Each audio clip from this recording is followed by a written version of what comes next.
The two-state solution has been thought to be the best option for both the Israelis and Palestinians, who have been in conflict over the ownership of the territory formerly known as Palestine for at least the last 100 years. The United Nations suggestion as to a workable option provides Israel the advantage of its territories being consolidated and thus much easier to administer, while partitioning Palestine into the West Bank and Gaza Strip is much like the British partitioning of India into India, West and East Pakistan.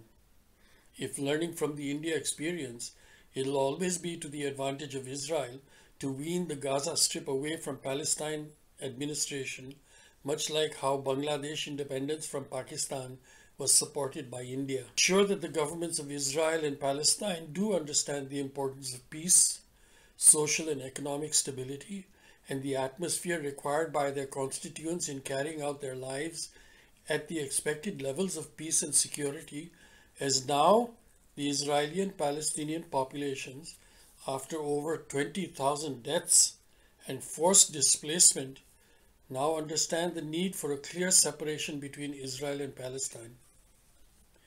The suggestion made in this presentation is my own, which I believe, although has few challenges that are more emotional than objective, offers the best solution in terms of contiguity of territory, access to resources essential for country development, and offers each country the space to provide their people the peace and security they deserve. I've been very impressed by Hussam Said Zomlot, who is the current Palestinian ambassador to the United Kingdom. He was appointed to this position in October 2018 by Palestinian President Mahmoud Abbas. He is a senior member of Fatah, the main Palestinian political movement, and a strategic advisor to Palestinian President Mahmoud Abbas, and I suggest him to be the chief negotiator. The negotiation should be face-to-face with the UN as moderator, and the United States and its allies in Europe and the rest of the world should be excluded from this negotiation. Resources. According to the web search results, the natural resources of Palestine include water. Palestine has access to fresh and groundwater sources such as the Jordan River, the mountain aquifer, and the coastal aquifer. However, these sources are largely controlled and exploited by Israel, which limits the amount and quality of water available to Palestinians. Water is essential for human consumption, agriculture, industry, and sanitation. Land. Palestine has fertile and arable land that can support various crops such as olives, citrus, grapes, dates, and almonds.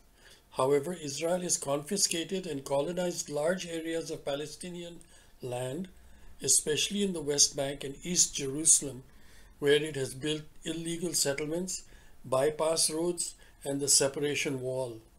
Land is vital for food security, livelihoods, and cultural identity.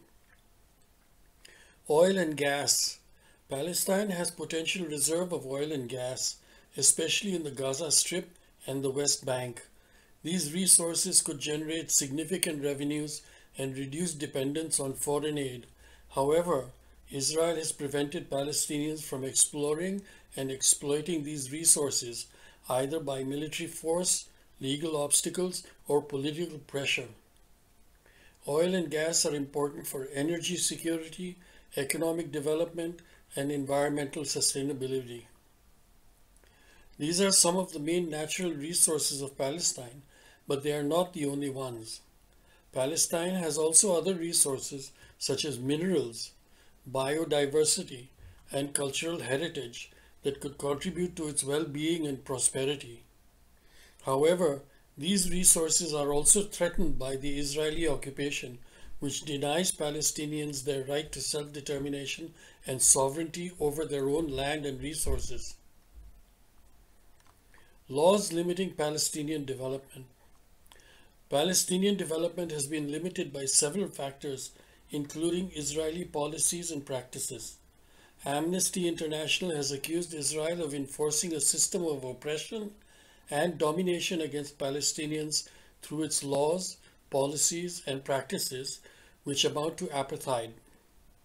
The segregation is conducted in a systematic and highly institutionalized manner through laws, policies, and practices, all of which are intended to prevent Palestinians from claiming and enjoying equal rights with Jewish Israelis within the territory of Israel and within the occupied Palestinian territories, and thus are intended to oppress and dominate the Palestinian people.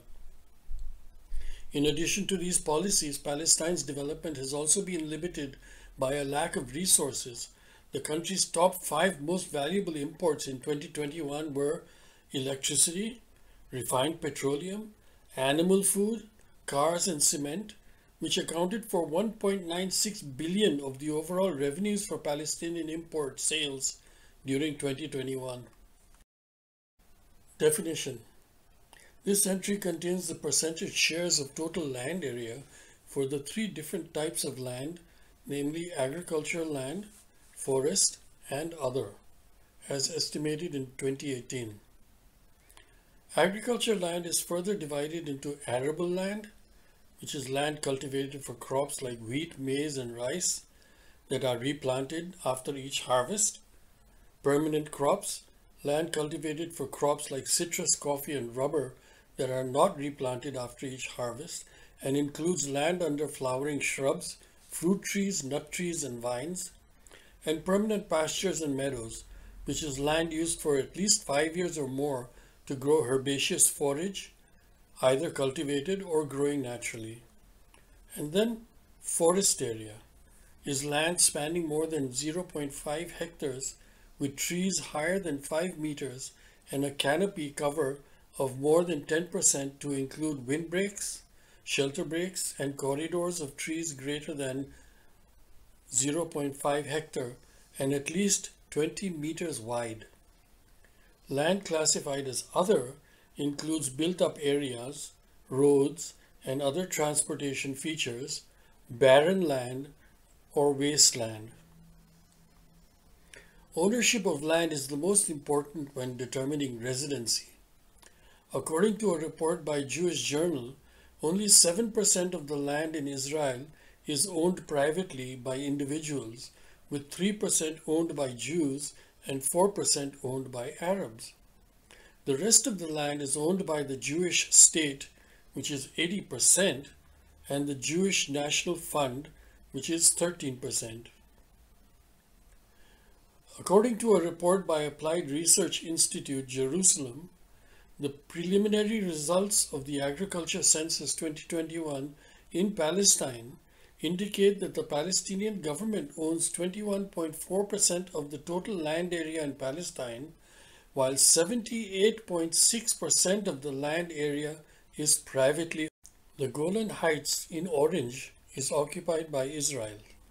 If Israel retains the disputed area, then it would also be part of the Israel country, but this could be a potential dispute between Israel and Syria. It should also be noted that the capital of Israel will be Tel Aviv and the capital of Palestine, Ramallah. My recommendation: the immediate ceasefire in all territories designated as under Palestine government authority, overseen in action by the UN Security Council and UN peacekeeping forces. The cessation of all the imposed Israeli restrictions on Palestinians in Palestinian governed territories. The UNSC and member countries to enforce the partition, boundaries marked and borders respected. The removal of all USA and allied armed forces from the Mediterranean and countries in the Middle East. By July 6, 2024 or before, to coincide with the Islamic New Year, all illegal settlements in the Palestinian territories are to be evacuated under the oversight of the UN peacekeeping forces, Israeli government to resettle its deported citizens within its own designated territory. Non-aggression pact to be entered into between Palestine and Israel governments with the recognition of the State of Israel and the State of Palestine as separate independent countries. Embassies are to be opened in each country's capital. Please do like and subscribe to keep us going.